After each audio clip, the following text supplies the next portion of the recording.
नमस्कार. रामकृष्ण हरी मंडळी, श्री स्वामी समर्थ. आज आपण बाळप्पा महाराज यांच्यावर आलेले एक प्रसंग म्हणजे ज्यावेळेस ते स्वामी सेवेत होते त्यावेळेस त्यांना स्वामी महाराजांनी कधीही प्रसाद दिला नव्हता. तर प्रसाद का दिला नव्हता आणि नंतर जो प्रसाद दिला तो त्यांना नक्की काय दिला होता हे आपण आज थोडक्यात जाणून घेऊया. व्हिडिओ शेवटपर्यंत नक्की बघा आणि आवडल्यास लाईक, शेअर आणि सबस्क्राईब करा. बघा, स्वामी सेवेत अनेक सेवेकरी होते. ते त्यांच्या परीने सेवा करीत, पण यात थोर असलेले श्रीमद सद्गुरू श्री बाळप्पा महाराज यांच्याबद्दलचा हा प्रसंग आहे. यांनी स्वामी सेवेची नीट व्यवस्था ठेवली होती. किंबहुना असे म्हणू की आपण स्वामींची सेवा कशी करावी याचाच परिपाठ यांनी सर्वांनी घालून दिला, जो आजही तसाच कार्यरत आहेत. रोज सकाळी भुपाळीने सुरुवात करून स्नान वगैरे जी सेवा असायची यात बाळप्पा, भुजंगा, चौळप्पाचे जावई श्रीपाद स्वामी आणि सुंदराबाई हे सर्वजण असायचे. प्रत्येकाकडे ठरलेली कामे असायची. यात ढवळाढवळ चालायची नाही. कुणाचीही हिंमत नसायची की ढवळाढवळ करावी म्हणून. रोज आरती व्हायची, मग स्वामी कुठेही असोत यात खंड पडला नाही. आरती झाली की मग भक्तांनी समर्पित केलेले जो काही नैवेद्य असेल तो मात्र स्वामींनी स्वहस्ते सर्वांना वाटत असत. हेतू हा आहे की सर्वांना स्वामींचे दर्शन मिळावे. हा प्रसाद वाटत असताना सर्वांना मिळावा. बाळप्पा नेहमी प्रसादाकरिता हात पुढे करीत असत, पण स्वामींनी कधीही बाळप्पांना प्रसाद दिला नाही. बाळप्पा रोज मनात खट्टू होऊन त्यांच्या निवासस्थानी येत असत. आजही आपणास प्रसाद मिळाला नाही म्हणून ते रडत बसत. अशी बरीच वर्ष गेली. रोज बाळप्पा हात पुढे करीत आणि स्वामी काहीही देत नसत. दररोजची त्यांचा तो दिनक्रम चालूच होता. रोज सेवा करायचे, पण त्यांना प्रसाद काय मिळत नसत. एक दिवस मात्र बाळप्पांनी ठरवले की आज काहीही हो, पण प्रसाद घेतल्याशिवाय आपण घरी परत फिरायचे नाही. आरती झाली आणि दर्शन प्रसाद घेण्याकरता नेहमीप्रमाणे सर्वजण स्वामींच्या भोवती गोलाकार करून उभे राहिले. स्वामी सर्वांना प्रसाद देऊ लागले. बाळप्पांनी काय केले असावे? बघा, एका भक्ताच्या 2 पायामधून हात घातला आणि प्रसादाची वाट पाहू लागले.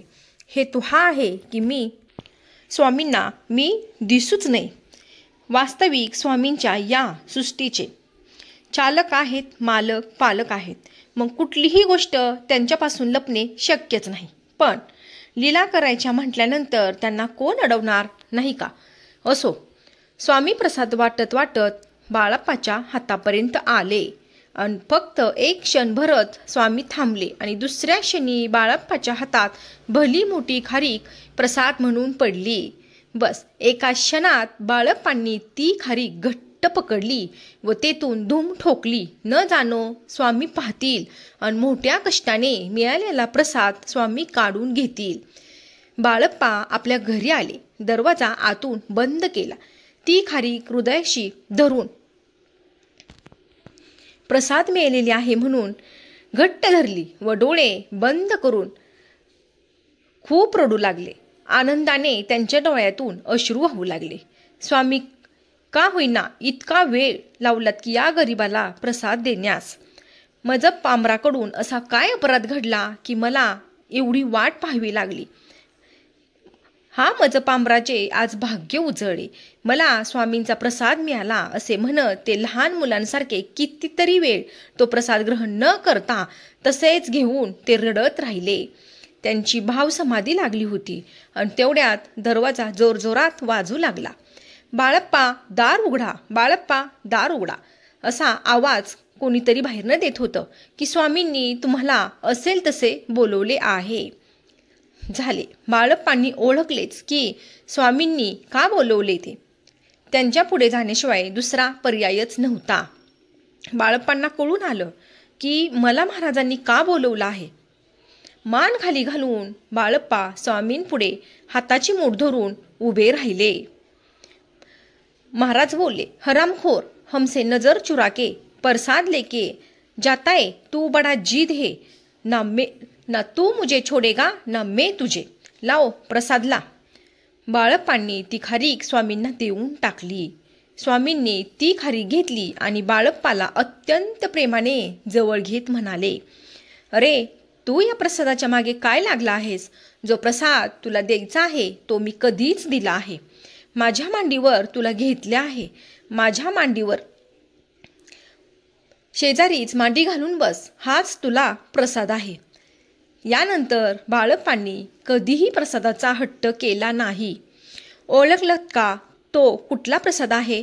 तर बघा, स्वामींच्या समाधी शेजारीच समाधी घेण्याची परवानगी, जी कोणालाही मिळाली नाही. धन्य ते स्वामी गुरु आणि धन्य ते शिष्य बाळप्पा. बघा, स्वामींच्या लीला खूप अगाध आहेत. एवढ्या दिवस बाळप्पांना प्रसाद का दिला नव्हता आणि नेला प्रसाद जो बाळप्पांनी नेला तो चोरून नेला होता.